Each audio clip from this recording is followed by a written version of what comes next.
everyone, welcome back to my channel. If you are new here, hello, I'm Maggie, and today we're going to be talking about my eyeshadow roulette project. So it's kind of like pan those eyeshadows, except with less commitment. Pan those eyeshadows scares me because I'm very light-handed with my eyeshadow looks. I don't know, I just don't need a lot of eyeshadow, so thinking about having a shadow in until you hit pan honestly terrifies me. So my solution to that was I'm going to do the same kind of idea with a roulette kind of random style, but I'm going to re-roll each month. So I am rolling out 4 shadows that I worked on in February. I'm going to give you an update on how those went, how many times I used them, etc. And we're going to roll in 4 new eyeshadows that we're going to work on in March.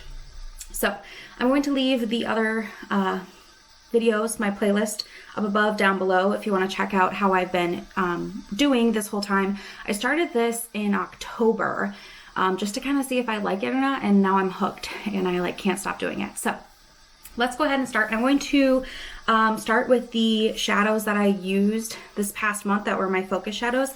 I have my cheat sheet post note here. I just write down each shadow and then I tally how many times I've used it. My goal is to use each of the shades 5 times. I feel like that's pretty reasonable, but it just is something nice to have a little bit of a goal, you know, going for the shadows that I'm trying to work on that month. Okay, so it kind of worked out a little bit crazy last time that all of my eyeshadows came from one palette. This is the ColourPop Bare Necessities palette. So yeah, all 4 of my shades came from here. I did also in my makeup basket put in my Sultry palette, and then I got a new palette right before February's roll, which is the ColourPop Wild Nothing. I didn't actually roll any of these shadows in, but I got to play with it this month. So anyway, all 4 came from this palette here. So let's just start. I think I'll go in the order of least used to most used. Does that sound good? So the first one is the shade called Haute, and it's kind of this I guess people call them a sequin matte or a sequin shadow, but it's this burnt orange type shade. I use it as a matte. I liked it in my crease, in my outer third, that kind of a thing. I don't think I used it on my lower lash line really. I don't know, I wasn't super drawn towards the warmth of it, but I did use it 5 times within February, so I'm happy about that. And that shade in the palette is right down here. So, you know, a nice orangey, again, I call it a sequin because it's got that glitter in there, but to me it works like a matte, so that's how I use it. I don't really have a lot of that glitter showing up on my eyes or even in the swatch. Okay, the next shade that I used second least is the shade called Tabloid, which is a brown. So let me give you a little swatch here. It's kind of like a medium chocolate brown, I would say. That looks like a Hershey's bar to me. But it was nice. I like to, again, use it kind of in the same way that I used Haute, just in my crease and the outer corner. This one I did use on the lower lash line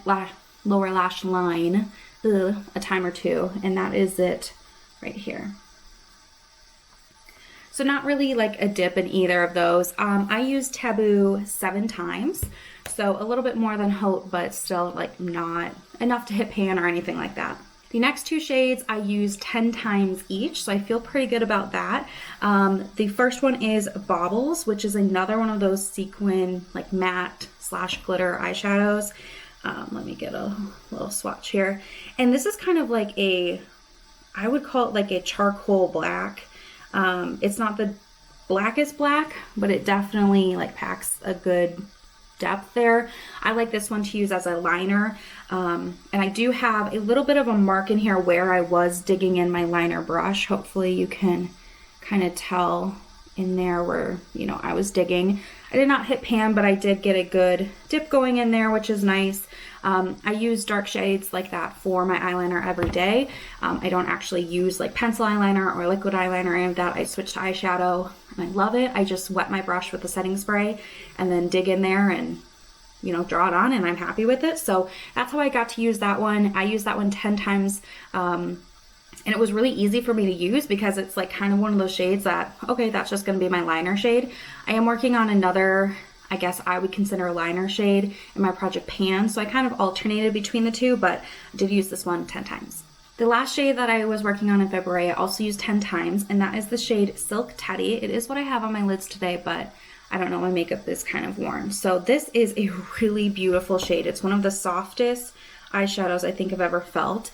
And it's right here at the top. So you can really see how metallic that gets. I mean, of course, that's like a swatch with my finger, but I didn't have my finger wet or like anything like that. So it really is a beautiful lid shade for me, is how I like to use it. And that is the shade Silk Teddy right here.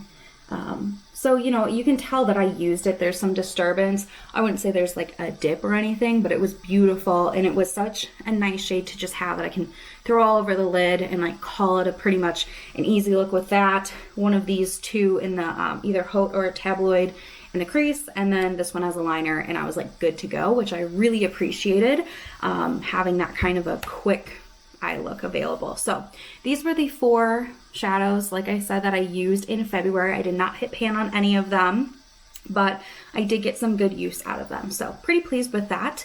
So the next thing that we should talk about is any updates to my pan percentage and my collection. So I have not purchased any new eyeshadows throughout the month of February. Like I said at the beginning, the most recent eyeshadow palette I purchased is this ColourPop Wild Nothing, and I bought this at the end of January. So this was already factored in to when I did my calculation. And I did not hit pan on anything this month either, but I do think I'm getting close. I have a few shadows that I'm working on in my project pan, so hopefully I can have pan in at least one of them in March. But my pan percentage therefore stayed the same because I did not add any new eyeshadows and I did not hit pan on anything. So my current pan percentage is 4.05%. So with that being said, let's get these swatches off of my hand. I love my little mini makeup eraser for this kind of a thing. And we're gonna roll new shadows. But before I do that, I wanna talk about which shadows are going to be excluded from my list. So if I have pan on the shadow, it can still roll in. But the rules that I have of where I might re-roll for a new number are as follows. If it's one of these shadows that I just had on my hands, I would like to take a month off from re-rolling them back in.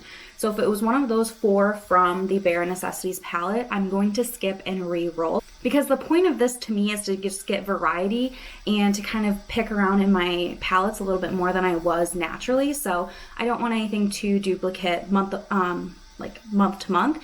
You know, if next month I pull one of those shades in, fine, it's fair game for me, but I'm going to take this month off of those 4. Additionally, any of the shadows that are in my project pan, I'm going to skip over because I don't need them in both projects. I would rather have more shadows to kind of play around with and focus on in the month of March than double dipping, you know, the shadow in 2 projects. So those are the only rules of why I would skip over eyeshadows. Last month I talked about, I have a pretty small-ish eyeshadow collection here, and this Bare Necessities palette is my largest one, and there's 30 eyeshadows in here. So when I had my spreadsheet separated by palette, it meant that 30 of the numbers were like for sure taken up consecutively from this palette. So what I've done is I've actually now put all of my shadows in alphabetical order in my spreadsheet. I just sorted it alphabetically. And I'm hoping that that'll get me a little bit more variety. I love this palette, but I want to, you know, pick around and make sure that not all 4 of my shadows are coming from here again, if that makes sense. So let's pull up the Pretty Random app. We're gonna get rolling here. I have, let's see here, minimum is 2 on my spreadsheet, and my maximum 75. So 2 through 75. Again, I don't have like a ginormous collection, but that's okay. All right, I'm going to prevent re-rolls, and let's go ahead and shake for our shadow, shall we? So here we go. I got 26. Let's check here to see if that one's gonna be okay. That one's gonna be okay. Okay, the next one, 39. And that one is gonna be okay. It's not any of the rules I talked about for an exception. So then we've got 40. That one's okay. And our last one is 32. That one's okay too. Oh my gosh, how fun. No re-rolls today. Okay, so let's take a peek at those shadows, shall we? So the first one I rolled was 26, and that is from my Anastasia Beverly Hills Sultry Palette. So here she is. And it is in the shade Ember. Oh, okay, so that's like this dark kind of like an olive green brown shimmery shade. So I'm expecting I can use this like in the outer third. I typically use kind of a darker shimmer shade in the outer third of my eye. I could also probably use this on the lower lash line, maybe all over my lid, but that is it. So that is Ember. Okay, the next shadow I pulled was 39, and that comes from my Anastasia Beverly Hills Soft Glam 2. So I picked this up at the Sephora Fall VIB sale because I just thought that this is so cute. And the shade that I got in here is called Mulberry, which is this really pretty burgundy shade. So it's this one right here. How fun is that? I don't know that I've actually used this. I can tell that I've swatched it, but I don't know if I've used this on my eyes yet. So it's got this really pretty purpley like tone to it, but it also kind of pulls red. I don't know, I'm down for that. That's really pretty. Okay, so we've got Mulberry and Ember. Then I rolled 40, which comes from my Wild Nothing palette, my newest palette, and it's in the shade No Bounds. Let's see here. Oh, okay, so it's this dark brown right here. I was like hoping it would be one of these other exciting shades, but that's fine. I can use this as a liner. So let's get a swatch of this. I also don't think I've ever used this shade yet. So we've got it swatched right there. Nice deep brown, a good liner shade, no problem. Okay, and then the last one I pulled was shadow 32. And that is from the Bare Necessities palette. That's fine, only one this time. And it is in the shade Hot Gossip. Ooh, okay, Hot Gossip. Oh, okay, so this is a really nice like transition shade for me. I'm actually pretty excited because this is a little bit darker, I guess, but having a nice go-to transition shade right here, so it's just a matte, will be nice because I could probably use that most days like as a building crease type color. So I'm excited about this. And now, of course, this Ember shade doesn't look as crazy next to the two darker shades in the middle, but I've got 3 mattes here, and then I've got 1 shimmer. So that should work well. I think all of these should be pretty easy to use, but because I have mostly those deeper crease type shades and like on the outer third, means that I get to play with the lid color quite a bit, which I think will be fun. You know, with this Mulberry, I could definitely go kind of go more pinky, but I can also go more like taupe with the Ember and the Hot Gossip. So I'm excited for this. I think it's going to be fun. I would love to know, what would you guys do with these shades? How would you use them? Any ideas? Let me know. But that is going to be my March picks. So I hope you guys enjoyed. There's nothing really else for me to talk about right now, so I'll be back in a month to let you know how these 4 went for me, and hopefully I can use each of them at least 5 times, though I think that using them more than that should be pretty easy too. But I'm going to keep my goal at 5 just to make sure that I'm not like overdoing anything or being like too crazy. So thank you guys so much for taking some time out of your day to hang out and watch this video. I really appreciate it. And without further ado, I'm going to let you go. I'll see you guys in the next one. Bye.